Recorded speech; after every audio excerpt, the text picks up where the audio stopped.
परम खूबसूरत, प्रेम से भरा, दिव्य, अलौकिक, परम अद्वितीय जहान में परम पिता परमात्मा का द्वार किसी मकान की दीवार में बना हुआ नहीं है।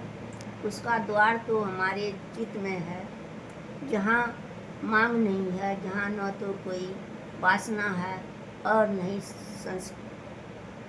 संस्कार और न ही कर्मों का मय स्वीकार का भाव है। जहाँ प्यारे प्रभु जो भी कर रहा है उसके प्रति संपूर्ण स्वीकृति है, समर्पण है। ऐसे हृदय में ही उनका द्वार खुलता है। प्रायः लोग मंदिर के द्वार को उसका द्वार समझने की भूल कर बैठे हैं, जबकि ऐसा है ही नहीं, क्योंकि मंदिर के द्वार पर तो हम मांग के लिए पहुँचते हैं।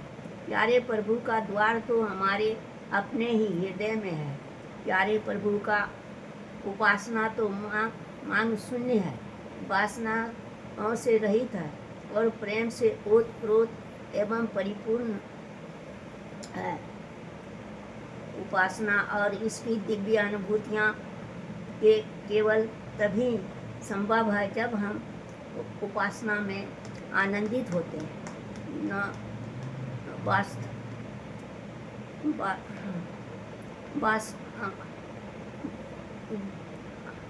उपास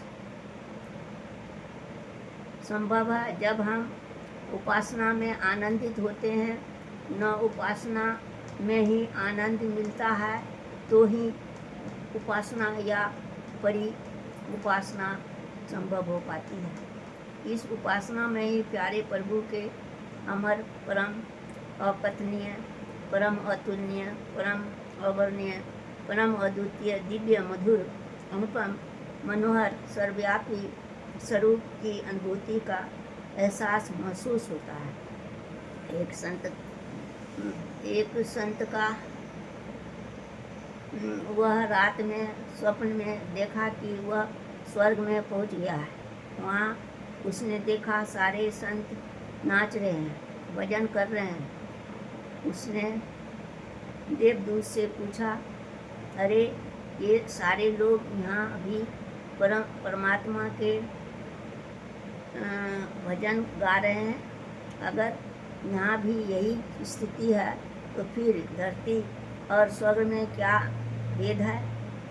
ये सब तो धरती पर करते थे, यही स्वर्ग में भी कर रहे हैं। इस पर देवदूत ने कहा, अरे भाई, तुम थोड़ी सी भूल कर रहे हो। तुम समझ रहे हो ये सारे संत स्वर्ग में आते हैं, बस तुम्हारी यही भूल है। संत स्वर्ग में नहीं आते हैं, स्वर्ग संतों में होता है। इसलिए संत जहाँ होंगे स्वर्ग वहीं होगा। परि उपासना जहाँ होगी परमात्मा की दिव्य अनुभूतियाँ वहीं होंगी। प्यारे प्रभु के पास जाने का अनेकों मार्ग है, लेकिन भक्ति व ज्ञान का मार्ग सबसे सर्वश्रेष्ठ सर्वोत्तम मार्ग है। आपको किन शब्दों में नमन करूं? हरिओम।